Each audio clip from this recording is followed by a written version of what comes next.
Hamidine Kane, la situation de l'Afrique est préoccupante à beaucoup d'égards, hein, et notamment dans le domaine économique surtout. On est là-dessus, alors que ce continent dispose d'un sous-sol béni des dieux. Je ne connais pas un seul pays d'Afrique qui soit pauvre. Les Africains meurent pourtant de faim. C'est quand même curieux tout ça. C'est curieux, mais comme on l'a dit tantôt, d'ailleurs vous l'avez souligné, c'est de la volonté politique. Quand on a une volonté politique, on a une vision, on a de l'organisation. Mais beaucoup de dirigeants africains n'ont pas de vision, n'ont pas de vision prospective, ne font pas des plans. Voyez-vous. Et puis, pour eux, quand accéder au pouvoir, c'est le but ultime. Voyez-vous.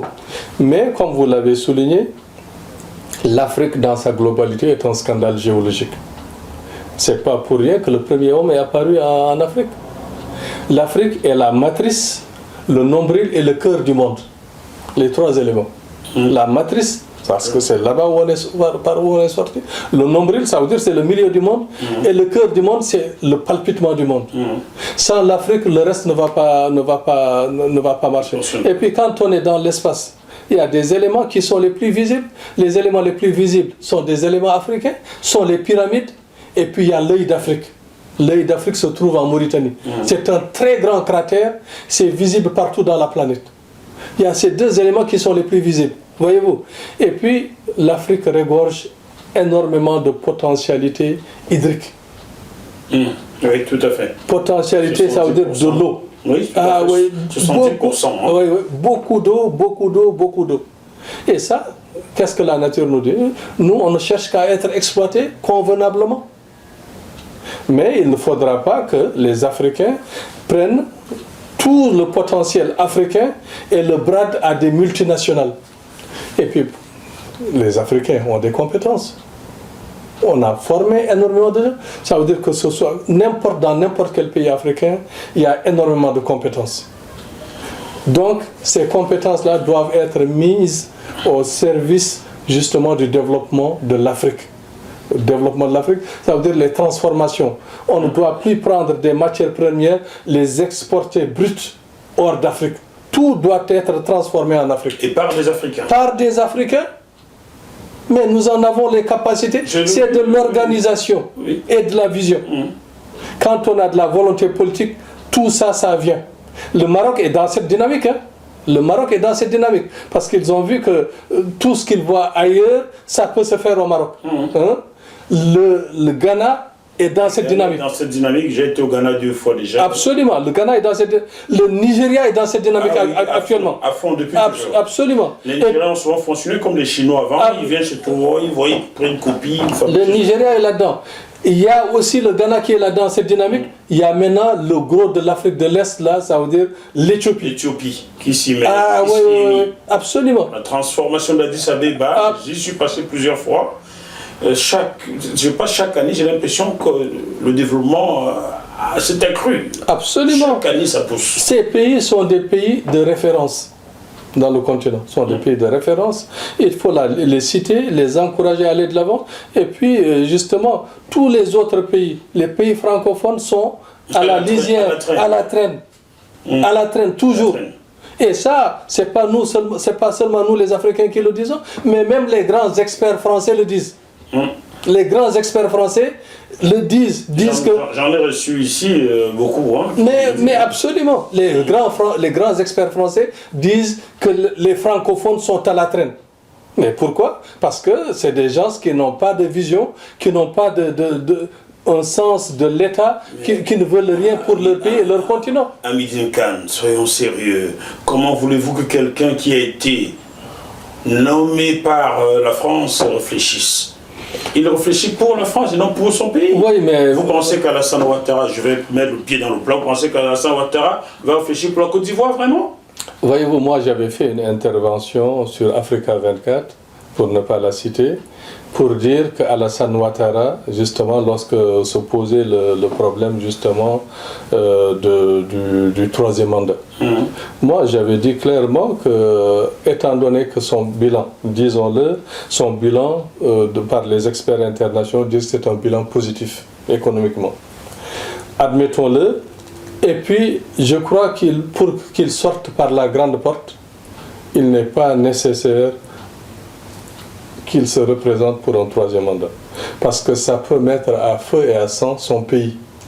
Et ce serait dommage pour la Côte d'Ivoire d'en arriver là. Et ruiner son bilan.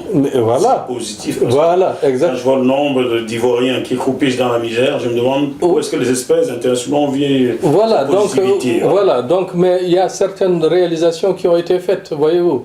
Et puis, bon, il y a maintenant des industries de transformation, par exemple pour le cacao et autres, qui se font sur place. Vous voyez, ça c'est à encourager. Moi, je me dis qu'il n'est pas encore trop tard, que c'est important qu'il réfléchisse parce que la prochaine fois qu'il y a une guerre civile en Côte d'Ivoire, ça va faire très mal. Pour l'Afrique, et pour toute l'Afrique. Parce que dans la zone de l'UMOA, c'est le pays le plus puissant. Et puis, moi, je ne veux pas qu'en Afrique, que les Africains parlent en tant que tribu, en tant que qu'ethnie ou autre. Parce que les langues africaines sont les premières langues nées dans le monde. Elles sont nées dans la nuit des temps. C'est les langues africaines qui sont à l'origine de beaucoup d'autres langues. Voyez-vous, hein? Les Africains, quand ils parlent, ils ne doivent pas parler de tribus, de religion. Ah non, non, non, non. Ils doivent parler en tant qu'Africain. Pas je suis musulman, je suis chrétien ou je suis animiste. Non, non, non, je suis africain, point tiré. Surtout beaucoup d'entre eux n'ont créé aucune de ces religions. Mais voilà, donc quand on parle, chacun peut avoir sa conscience religieuse et chacun doit en avoir. Parce que les religions, c'est nous qui sommes les premiers monothéistes sont des Africains. Parce que c'est Akhenaton qui est le premier à avoir dit que Dieu est unique. Donc c'est un Africain, voyez-vous. Donc si on parle de l'unicité de Dieu, nous on connaît déjà. On connaît déjà, mais quand les Africains parlent entre eux, il ne faudra pas se dire que je suis musulman, je suis chrétien. Non, on est Africain, on veut le développement du continent. Point tiré. Tout à fait. Et le développement des Africains, beaucoup d'intellectuels commencent à appeler de leur vœu un panafricanisme sans lequel le continent ne se développerait jamais. Est-ce que vous les suivez dans... Moi, de toute façon, je milite dans le panafricanisme depuis la fin des années 80. Donc, avec beaucoup d'autres qui sont d'ailleurs au Nigeria, ou bien en Jamaïque, ou bien maintenant ici en Angleterre, au Canada, et ici en Europe occidentale, continentale. Je suis partant pour ce fait. Parce que, en tout cas, l'Afrique, tant qu'elle ne s'unira pas, on ne pourra pas aller. Et puis, on sera toujours là à être attaqué. Parce que l'Afrique est regardée de près et de loin par tous. La preuve aujourd'hui, on voit les armées de toutes les grandes puissances qui viennent s'installer en Afrique. Y a-t-il une guerre en Afrique? Qu'est-ce que vous allez faire, mon Dieu? Qu'est-ce que l'armée américaine fait ici, là? Qu'est-ce que l'armée française fait là? Qu'est-ce que l'armée chinoise qui commence à s'implanter? Même l'armée indienne commence à s'implanter. Qu'est-ce que vous voulez faire en Afrique, mon Dieu? Donc, justement, c'est aux Africains de dire non, on ne veut pas de base militaire. Ça, vous voyez-vous, c'est simple. Ce que j'admire dans mon pays, c'est un petit pays par la population. Mais peut-être ce que le désert, le Sahara nous a façonné. Nous, les Mauritaniens, on peut dire merde à n'importe quel pays. On peut couper les relations du jour au lendemain avec n'importe quel pays. Vous l'avez fait à la France facilement dans les années 70. C'était osé, hein? Mais avec Israël, et puis avec d'autres, on envoie paître les Turcs, ou bien des pays arabes. Voyez-vous, ça, la Mauritanie, il faudra reconnaître à la Mauritanie justement cette force. Et puis tous les pays africains peuvent faire la même chose. Faire la même chose, dire qu'on n'a pas besoin de base, on n'a pas besoin de vous ici, en Afrique. On veut un continent apaisé, un continent pacifique. Pensez-vous que le Mali arrive à cela, car l'armée française y est installée maintenant avec des... on va dire...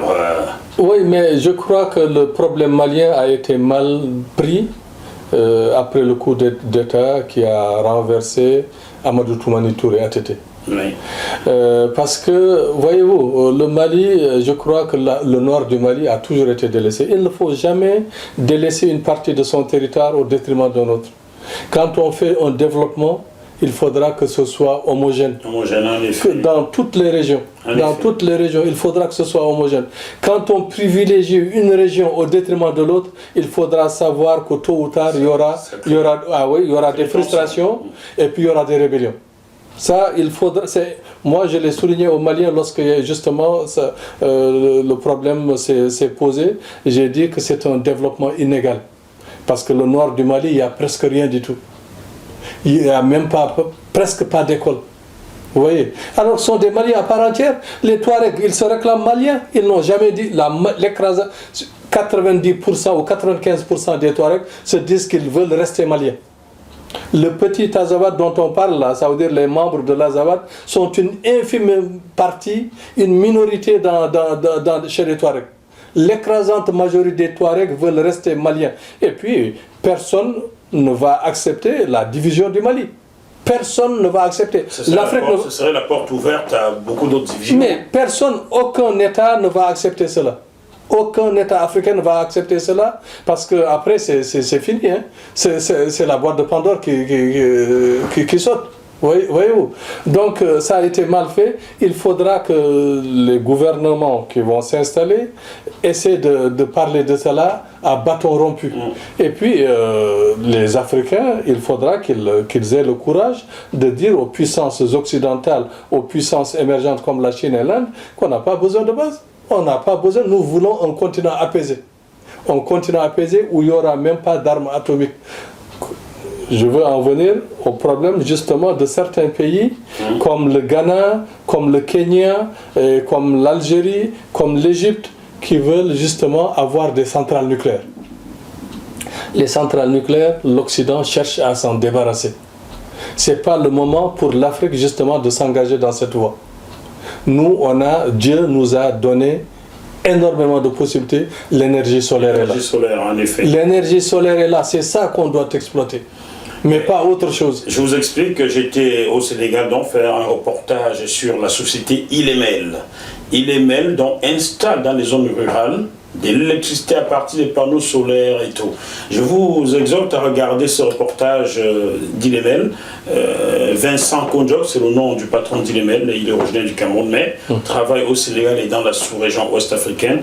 Franchement, vous pouvez brancher une lampe chez vous comme si vous chargiez votre téléphone et avoir de l'énergie. Pourquoi ne pas regarder ce genre de choses et l'implémenter partout en Afrique? Et c'est facile. C'est facile. Ça veut dire qu'il n'y a pas de volonté politique, c'est tout. Les Africains ne sont pas visionnaires, n'ont pas de volonté politique. L'Afrique est baignée par le soleil. Celui qui est visionnaire est malmené. Mais oui, mais la jeunesse africaine, la force justement est en train d'émerger. Justement, c'est ça justement qui va faire la différence. Les Africains sont conscients de leur potentialité, de leur capacité. Et puis ils veulent s'en sortir. Parce qu'on n'a pas besoin que là où nous allons, qu'on soit indexé. Parce que là où nous passons, nous sommes indexés. Vous êtes mal nourris, vous êtes des pauvres, vous êtes des immigrants, vous êtes non instruits, vous êtes noirs, vous êtes africains, vous êtes des immigrants, vous êtes ceci, vous êtes cela. Voilà. On dit tout sauf sans votre continent, nous ne sommes rien. On ne le dit pas. Mais non, on ne le dira jamais parce que nos dirigeants ne font pas de sorte à ce que justement l'Africain soit fier de ça. Y a-t-il déjà des dirigeants en Afrique noire francophone spécifiquement? Connaissez-vous de vrais dirigeants? Parce que je n'en connais pas qui ait beaucoup de légitimité pour être la tête de leur pays. Hein. Bon, légitimité, ça veut dire si c'est être élu démocratiquement, certains sont élus démocratiquement. Ça veut dire que ce soit le Béninois, il a été élu. Patrice Talon. Voilà. Et puis Macky Sall a été élu démocratiquement. Voyez. Il faut en chercher d'autres. Voilà, non, voilà. 14 pays. Voilà, bon, je crois que Youssoufou. Youssoufou. Oui, du Niger, oui, voilà. Bon, le reste, c'est vrai que voilà. Ils sont démocratiquement nommés par quelqu'un voilà, basé à Paris. Voilà, donc Voilà, donc les autres sont venus par la force ou justement par une épreuve qui a fait de sorte à ce qu'ils soient installés sur place, mais les résultats sont médiocres. Les résultats sont médiocres et presque inexistants. Peuvent-ils être visionnaires quand ils n'ont même pas la légitimité d'être là en poste? Voilà, donc ils n'ont pas la légitimité. Effectivement, certains n'ont pas la légitimité, mais ceux qui ont la légitimité auraient pu en profiter pour donner justement le train, le départ, pour justement que les autres puissent suivre. Mais non, justement, quand ils viennent, ils s'installent et voilà, ils oublient justement le projet auquel ils ont été élus. Ils sont deux qui sont légitimes, alors c'est pas évident.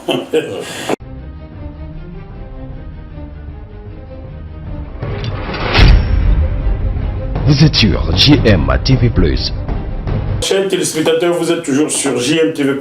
Nous recevons aujourd'hui dans le bœuf politique M. Hamidine Kane qui nous parle de la Mauritanie, son pays de naissance, mais aussi de l'Afrique noire francophone en général. Nous allons maintenant attaquer le volet économique de cet entretien, Hamidine Kane. Les Africains sont dits très endettés. Je précise bien dits très endettés, car pour moi, aucun pays d'Afrique noire francophone n'est endetté. Vous comprenez?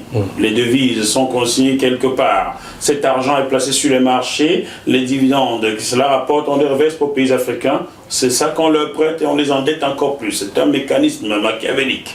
Donc pour moi, les pays d'Afrique noire francophone ne le sont pas. Donc, les pays d'Afrique sont dits endettés, et nous le savons tous. Nous savons aussi que certains de leurs dettes proviennent des aides très toxiques ou des prêts toxiques. Aujourd'hui, le président ghanéen refuse ce genre de prêts ou d'emprunts. Pensez-vous que les autres pays d'Afrique seraient mieux inspirés d'en faire autant? Absolument. Bon, de toute façon, moi, j'admire et je respecte le président ghanéen. Parce que c'est un président, bon, c'est Jerry Lawrence qui est à l'origine justement de cette ouverture et puis de cette vision qu'a maintenant le Ghana. Le Ghana est sur la bonne marche, la bonne dynamique. Parce que c'est un pays qui s'est détaché justement de certains complexes. Et puis ils ont des cadres réputés et qui sont patriotes. Voyez-vous, quand on est entouré, parce qu'un président aussi, il faudra qu'il soit bien entouré. Si vous êtes entouré de cadres réellement capables, et puis de gens qui sont au service de l'État, au service de la nation, au service du peuple, les choses deviennent beaucoup plus claires, beaucoup plus limpides. L'exemple du Ghana, c'est un exemple à suivre. Voyez-vous, parce que l'Afrique, les capacités dont on a parlé, ça veut dire les potentialités africaines, doivent faire de sorte à ce que les Africains n'aient même pas à emprunter. N'aient même pas à emprunter dans les marchés obligataires. Parce que quand on est organisé, mais regardez, moi, c'est étonnant, quoi, parce que les petits pays scandinaves, regardez leur dynamisme. Ils n'ont pas grand-chose comme richesse dans mais bien sûr. Non, il y a même mais c'est la Suisse. Qu'est-ce qu'elle produit comme richesse? Mais c'est de l'organisation. C'est l'organisation. L'organisation. Ah oui, c'est de l'organisation. Les Africains, quand ils s'organisent, bon, c'est Marc Garvey le disait. Hein, Marcus Garvey le disait. Ce qui manque au peuple noir, c'est l'organisation. Et c'est parce qu'il prenait cette organisation qu'il est bizarrement mort. Voilà. J'ai dit bien bizarrement mort. Je Voilà. parlais encore avec le professeur Pascal, professeur de mathématiques d'origine togolaise. Là. Voilà, oui, tout à fait. Ouais, Pascal Johnson, oui. Voilà, tout à fait. Oui, oui. Donc, il l'a dit dans les années 30. Et puis, effectivement, quand on voit justement ce qui se passe en Afrique, on sait que c'est le manque d'organisation. Et donc, moi, ce que vous avez posé comme question, je suis pour que les Africains ne prennent pas ces aides ou ces emprunts toxiques. Absolument. Et puis l'aide au développement, on n'en a pas besoin. Il n'y a pas d'aide au développement. L'aide au développement, ça n'existe pas. Ça veut dire, quand on vous dit, par exemple, je prends un exemple simple, les États-Unis vous disent qu'ils vous octroient $1 milliard d'aide. Mais cette aide est conditionnée, ça veut dire que vous devez recruter nos cadres. Oui. Tout ce que vous devez acheter, ça doit venir de chez nous. Et puis les salaires des cadres sont des salaires monstrueux. Quand ils viennent, ils vivent comme des pachas. Comprenez? Donc, si on vous octroie, par exemple, cette aide de 1 milliard, il faudra savoir que 980 millions vont repartir aux États-Unis, ce qui vous revient, généralement, c'est à peu près... Des miettes. Voilà, des miettes, 20 millions ou autres. Des miettes. Absolument. Mais ensuite, vous êtes endetté. Oui, oui, absolument. Vous êtes endetté, et puis vous ne payerez que les agios. Hein? Tout à fait. Ah oui, absolument. Donc ça, ce sont des choses à bannir. Les Africains peuvent s'en passer. Et puis c'est de l'organisation qu'il suffit de faire. Parce que si on prend par exemple cette inorganisation, on le voit en Afrique australe. On l'a vu au Zimbabwe. Mugabe a déçu tout le monde. A déçu. Parce que moi, j'ai été au Zimbabwe, mais après, c'est presque le chaos. Et puis, la même chose peut arriver en Afrique du Sud. Ça va forcément arriver. Je suis allé investiguer en Afrique du Sud il y a 7 ans et j'avais prédit que les Noirs sud-africains allaient s'attaquer à leurs frères noirs parce qu'on leur a donné l'impression qu'ils sont supérieurs aux autres Noirs. Il y a des quartiers où les Noirs africains n'ont pas le droit de louer un appartement. C'est réservé aux Noirs sud-africains, aux nationaux. Ouais. Alors, de cette façon, on les corrompt en leur faisant croire qu'ils sont meilleurs que tel autre. Mais seulement sur le plan sociétal, sur le plan économique, ces Noirs sud-africains ne pesaient rien. Oui, absolument. Et puis, à part ça, moi, j'ai été en Afrique du Sud et j'ai été reçu par certains dirigeants sud-africains. Je leur avais prédit, je leur avais dit que si vous ne faites pas attention, si vous ne réalisez pas, par exemple, des habitations, l'électrification, ça veut dire l'enseignement, la santé aux Sud-Africains noirs, il faut savoir que le pouvoir va vous échapper. Vous échapper. Ah oui, oui. Et même les réformes agraires. Ah oui. Et puis, les Noirs vont commencer à voter pour les Blancs, la minorité, et c'est elle qui va venir gouverner. Parce qu'on va dire qu'ils sont plus visionnaires, ils sont plus organisés, ils développent le pays. Et maintenant, on a vu, justement, avec tous ces présidents qui sont partis, et l'actuel président Ramaphosa, ils sont tous englués dans de la corruption. Hein? Au lieu de faire quelque chose pour que cette nation arc-en-ciel aille de l'avant, et puis que ce qu'avait laissé le régime de l'apartheid, vous fassiez mieux. Mais non, ils sont en train de régresser. De régresser, en effet. C'est malheureux. Le plus malheureux de tous, le terrible a été Zuma.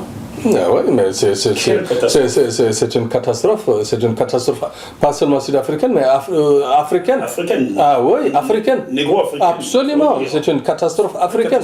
Parce que cette corruption, elle est sans limite. Hein? Des Indiens, hein? des migrants indiens qui viennent s'installer après la libération de Nelson Mandela, vous leur octroyez tellement de droits qu'ils deviennent plus puissants que même le chef de l'État, les ministres et autres. C'est eux qui nomment les ministres. Hein? Les frères coupent ça. Hein? Mais c'est pas possible. Celui qui était ministre des Affaires étrangères en 2013, j'ai été dans son cortège pour aller recevoir mon ami et grand frère Adolphe Tiao, Premier ministre du Burkina. Donc le ministre des Affaires étrangères sud-africain il y a 7 ans, 2013, était d'origine indienne. J'ai été avec lui, je me suis dit, non, mais moi, en Afrique du Sud ou non, mais ça, je ne suis pas contre. Voyez-vous, parce qu'en Afrique du Sud, les Indiens sont venus là-bas au XVIIIe siècle. Fin du XVIIIe, début du XIXe siècle. Ils sont venus là-bas avec la colonisation britannique. Sont des Africains comme nous. Voyez-vous, moi je fais la part des choses. Sont des Africains comme nous, mais c'est d'autres migrants. Ça veut dire ça, parce qu'ils sont là-bas depuis des générations et puis ils ne connaissent rien de l'Inde. C'est comme les Boers et puis les Anglais qui sont là-bas, quoi. Ce sont des Africains comme nous, mais c'est les deux frères qui sont venus dans les années 92-94, hein, qui étaient des vendeurs de produits informatiques, à qui on a attribué tellement de marchés, qui sont devenus tellement puissants, mais qui nommaient les ministres sud-africains. Ça veut dire le ministre des Finances, il démettait ou bien il nommait. Vous comprenez? D'autres ministres, par exemple, de la santé ou autres, c'est eux qui faisaient la pluie et le beau temps, hein, auprès de Zuma. Et puis voilà, donc lorsque la police sud-africaine a commencé à enquêter, a voulu mettre la main là-dessus, ils sont partis à Dubaï. Vous voyez? Donc, mais ça, ce sont des choses inacceptables. Ça veut dire que les Indiens d'Afrique du Sud, ça, c'est des personnes, c'est un peuple qui est venu depuis la fin du 18e, début du 19e siècle. Se considèrent-ils comme étant des Sud-Africains? Non, ils sont Sud-Africains. Parce que j'en connais plein qui sont nés en Afrique, qui sont français, mais quand ils travaillent, rapatrient leurs capitaux. Non, mais non, ça c'est différent. Ça c'est différent. Ah oui, c'est différent parce que ce sont des Sud-Africains.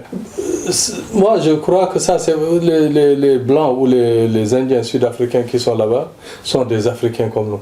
Très bien. Ah oui, ils sont des Africains comme nous. Moi, j'ai fait l'Afrique du Sud et puis j'ai discuté beaucoup, mais j'ai mis en garde certaines autorités sud-africaines pour leur dire que le pouvoir pourrait vous échapper.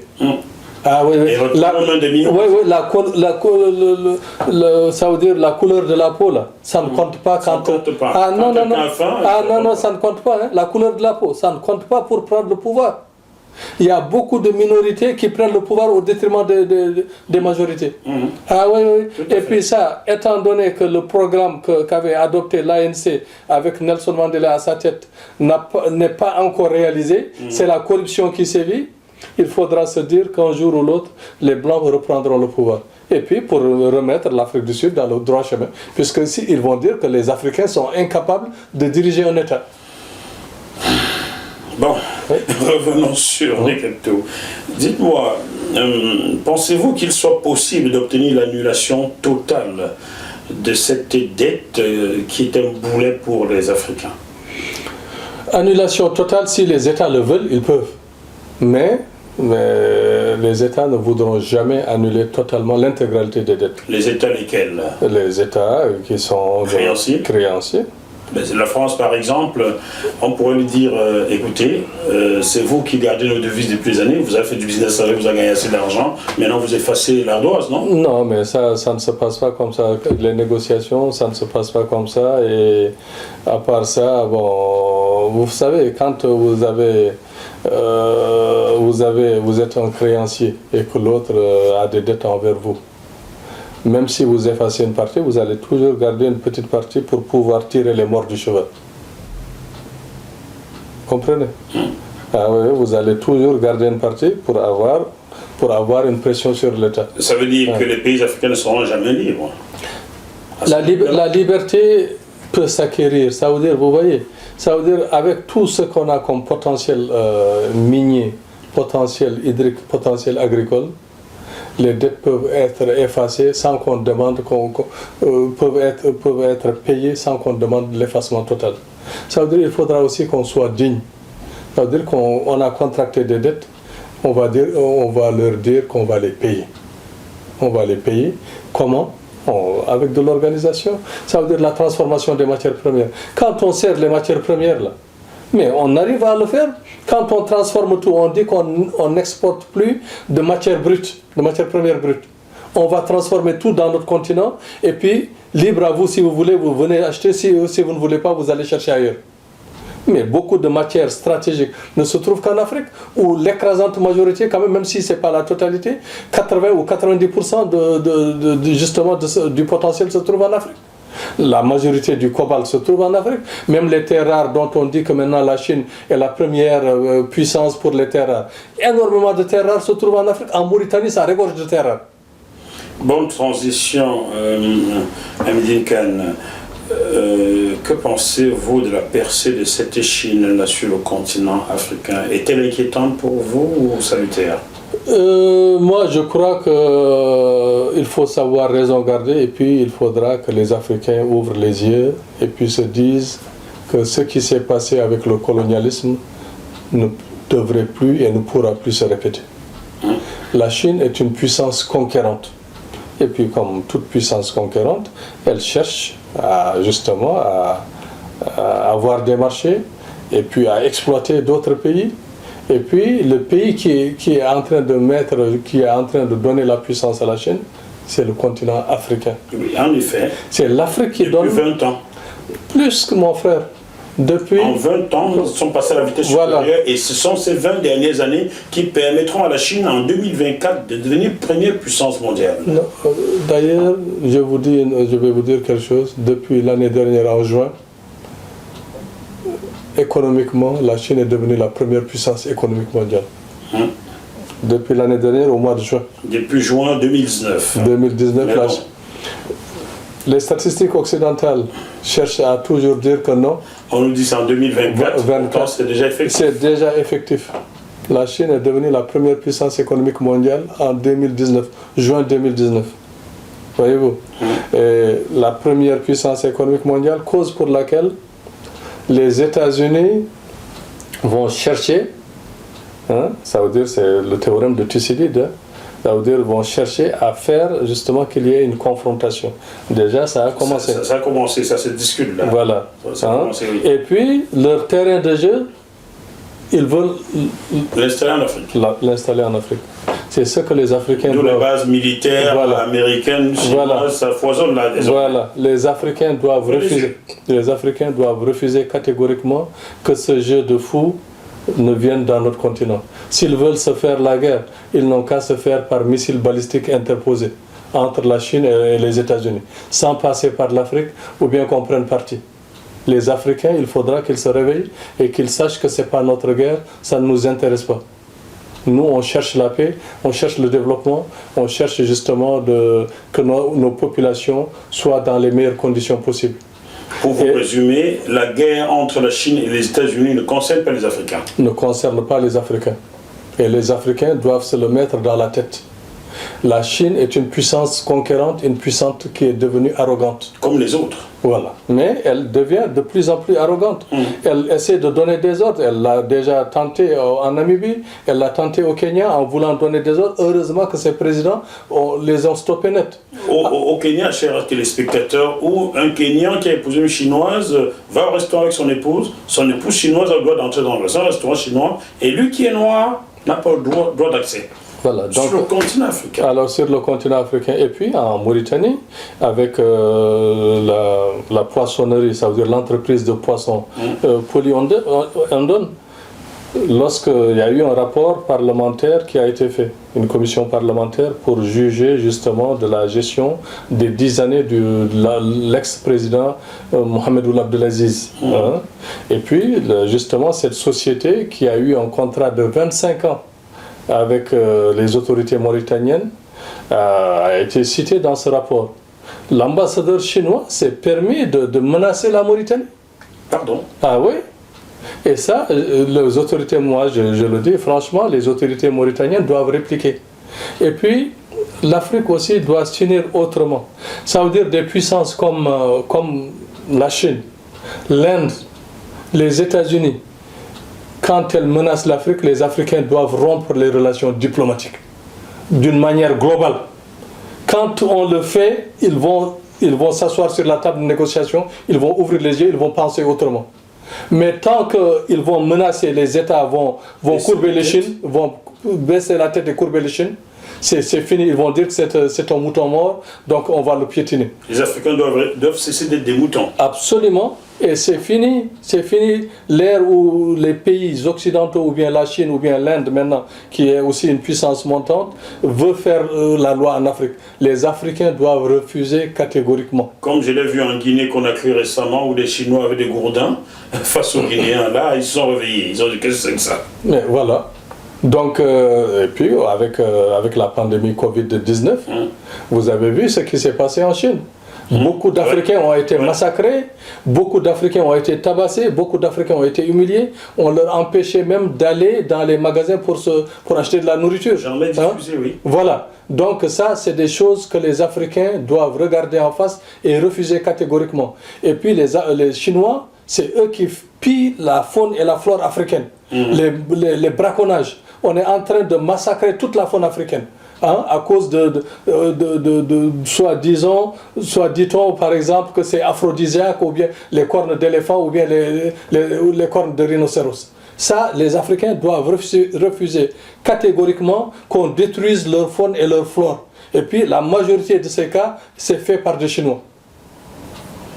Africains, attention Chinois, ce ne sont pas des enfants de cœur, même s'ils sont toujours souriants.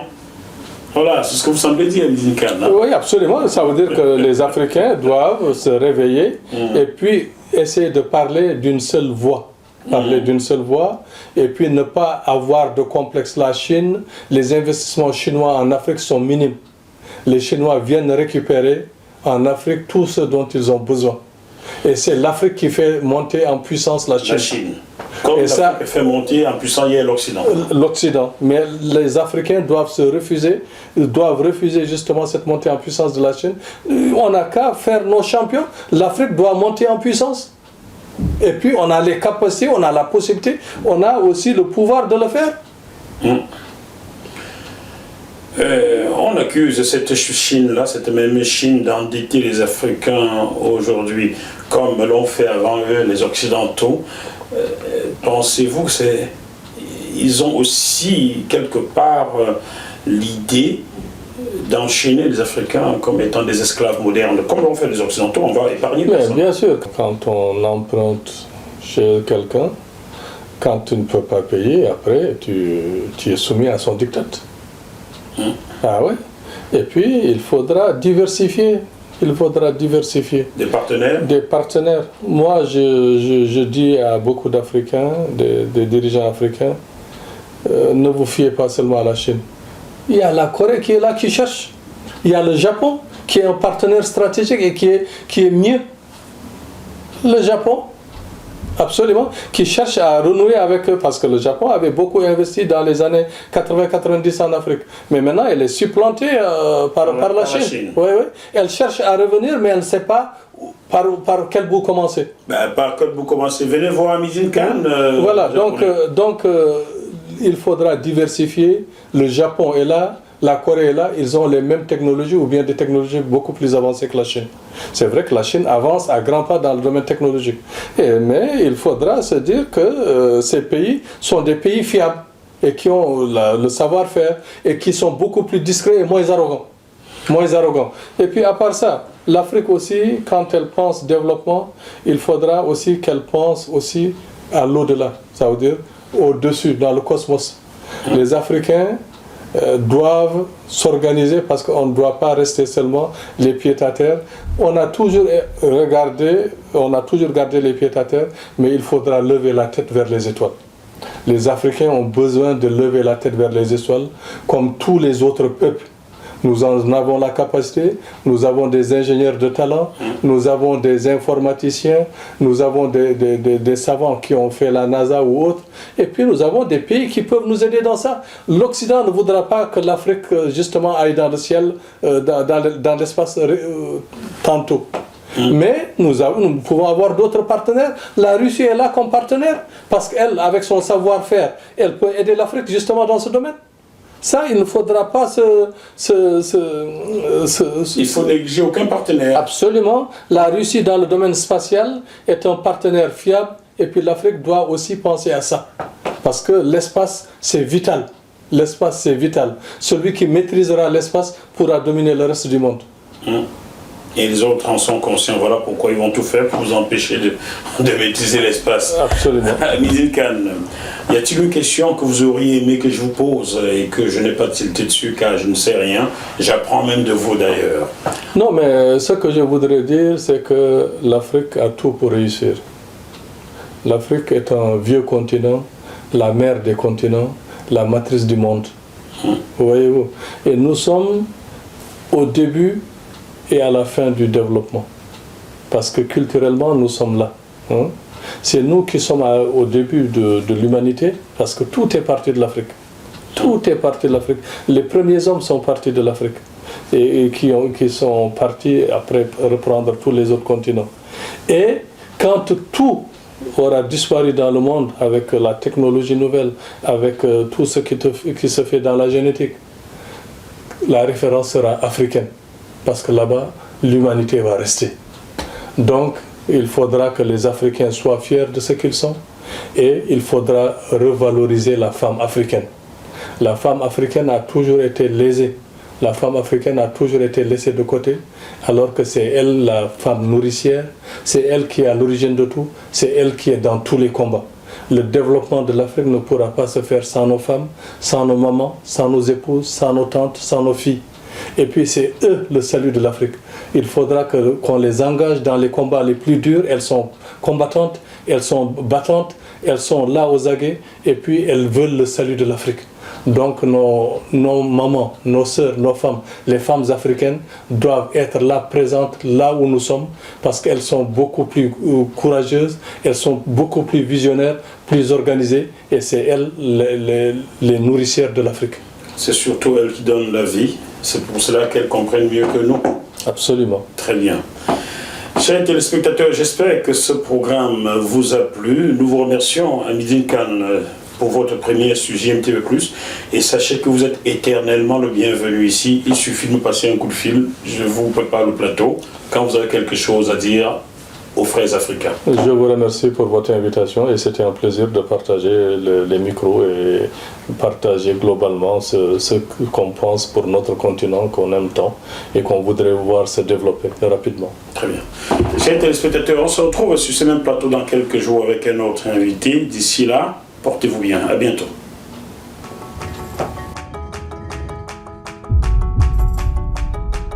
Vous êtes sur JMTV+.